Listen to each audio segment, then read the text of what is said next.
O assunto do vídeo de hoje será eficiência de Pareto. Eficiência de Pareto. Essa eficiência de Pareto que eu tentarei, primeiro eu farei a leitura, depois farei alguns comentários, faz parte do assunto específico de microeconomia, que por sua vez pertence a um campo geral de estudos da economia, né? Então, o tema geral desse vídeo aqui é economia, o tema específico é microeconomia e o assunto dentro de microeconomia é a eficiência de Pareto. Estou compartilhando esse tipo de informação aqui, informação baseada, né, neste livro aqui, ó, Microeconomia, Princípios Básicos do Varião. O link está aqui na descrição, caso você tenha interesse em ter esse livro. Esse foi um dos livros que na faculdade de economia eu utilizei, aliás, a professora utilizou e nos passou, né? Por isso que eu estou usando ele. Então eu estou no capítulo 1, né? Princípios Básicos, Microeconomia, Princípios Básicos, tratando sobre o mercado. E todo este capítulo, pelo menos o primeiro, não sei os próximos, mas todo ele se resume em tentar descobrir o que determina o preço, porque microeconomia é uma área da economia que tem essa preocupação, né, de descobrir o que determina o preço, e ela estuda as relações entre o mercado e as famílias.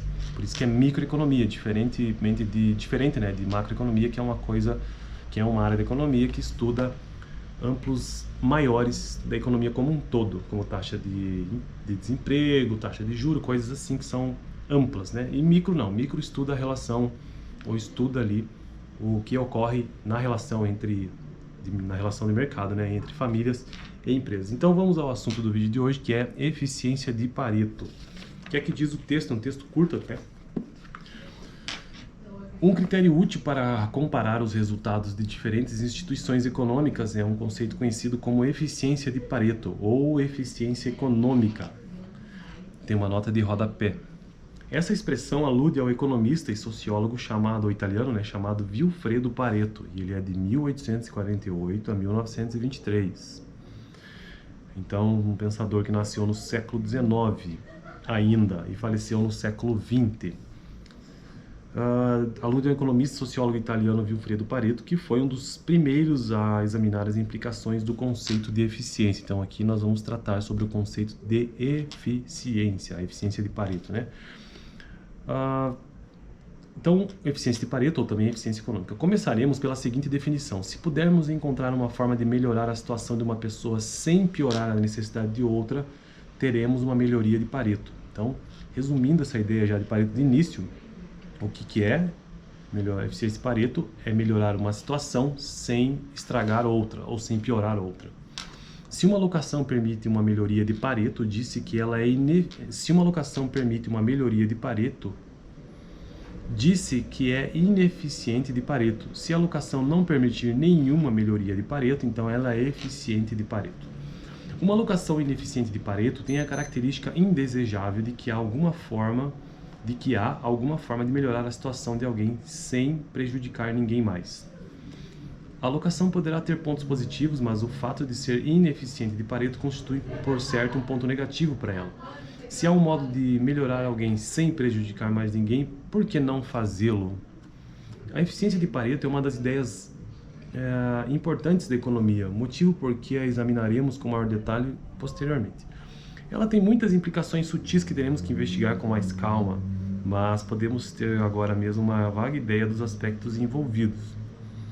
Eis aqui uma forma útil de pensar no conceito de eficiência de Pareto. Agora ele vai começar um exemplo. Suponhamos que alocássemos os locatários de maneira aleatória nos círculos interno e externo, mas que lhe permitíssemos então sublocar os apartamentos entre si.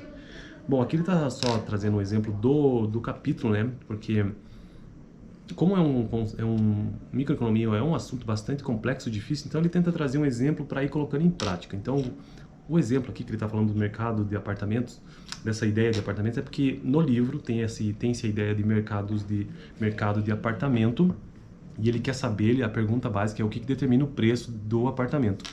Em que contexto? Que eles estão numa cidade universitária e tem o círculo interno e externo. O círculo interno é aqueles apartamentos próximos da universidade e o círculo externo é aqueles apartamentos mais distantes. Então ele está querendo saber o que determina o preço desses apartamentos. E aqui ele vai exemplificar com isso, com os apartamentos, essa situação da eficiência de Pareto. Eis aqui uma forma útil de pensar no conceito de eficiência de Pareto. Suponhamos que alocássemos os locatários de maneira aleatória nos círculos interno e externo, mas que lhe permitíssemos então sublocar os apartamentos entre si. Algumas pessoas que realmente desejassem morar por perto da universidade poderiam, por azar, acabar morando no apartamento do círculo externo. Contudo, elas poderiam estar, então, sublocar um apartamento do círculo interno de alguém que houvesse sido locado em algum desses apartamentos, mas que não desse tanto valor a esse fato. C. Se os indivíduos forem alocados aleatoriamente nos apartamentos, haverá em geral alguns que queiram trocar de apartamento caso recebam compensação suficiente.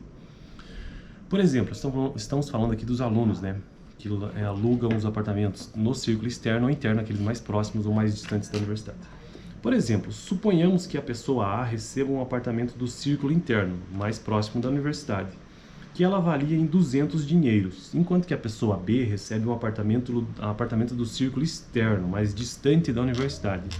Suponhamos também que a pessoa B esteja disposta a pagar 300 dinheiros pelo apartamento DA. Ou seja,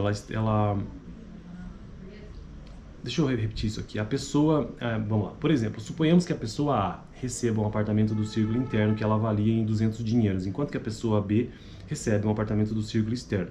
Mas suponhamos também que a pessoa B também esteja disposta a pagar 300 dinheiros pelo apartamento DA. Isto porque a pessoa que recebeu o apartamento lá no círculo interno avalia em 200 dinheiros, né? Enquanto que a que recebeu no círculo externo, mas é a pessoa B, também avalia A em 300 dinheiros, acima até, né? Existiria, então, um claro ganho de troca, entre aspas. Se esses dois agentes econômicos trocassem de apartamento e concordassem que B pagasse a A uma quantia de dinheiro entre 200 e 300, então B está pagando a A, que avalia em 200, e B avalia em 300. A quantia exata da transação é irrelevante. O importante é que as pessoas estejam dispostas a pagar mais pelos apartamentos. O importante é que as pessoas dispostas a pagar mais pelos apartamentos acabem ficando com eles. Então, quem está disposto a pagar mais, né? De outra forma, quem atribuísse pouco valor a um apartamento do círculo interno seria incentivado a negociar com alguém que valorizasse mais esses imóveis. Último parágrafo sobre isso. Suponhamos que as trocas voluntárias realizassem-se a ponto de esgotar todos os ganhos. A alocação resultante deve ser eficiente de Pareto.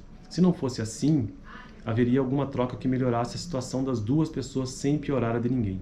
Mas isso contradiria o pressuposto de que todas as trocas voluntárias já se haviam realizado. Uma alocação em que já se realizaram todas as trocas voluntárias é uma alocação eficiente de Pareto. Beleza? Então essa é a ideia básica do que seja esse ponto de eficiência de Pareto, né? E eu fico por aqui no vídeo de hoje. No próximo vídeo eu quero tratar sobre comparação entre formas de alocar apartamentos. Lembrando que estamos a alocar apartamentos aqui, pense como formas de alocar recursos na economia, vamos pensar assim. E quase finalizando já esse capítulo, né, em que a gente entendeu arranjos de mercado competitivo, monopolista comum, controle de preço, e hoje estamos falando sobre eficiência de Pareto. Bom, eu quero só repetir novamente o conceito para a gente fixar talvez melhor, né? Ele já disse que é um conceito que ele vai retomar em outros capítulos e talvez a gente aprenda melhor lá, né? Mas aqui é a seguinte definição: se pudermos encontrar uma forma de melhorar a situação de uma pessoa sem piorar a de nenhuma outra, temos uma melhoria de Pareto.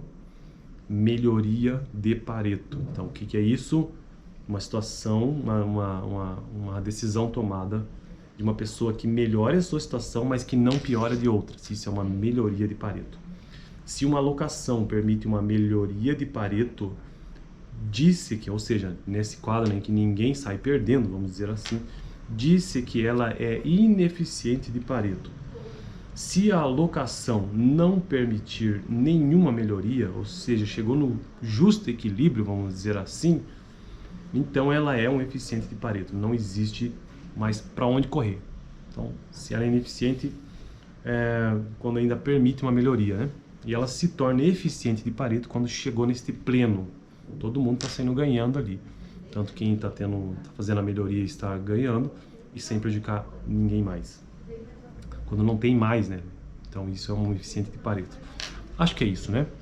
Se você já ouviu falar desse termo e conhece um pouco mais disso com uma aplicação em outra área, nós estamos falando de economia aqui, deixa aqui nos comentários que eu com certeza faria a leitura dele. Valeu? Até!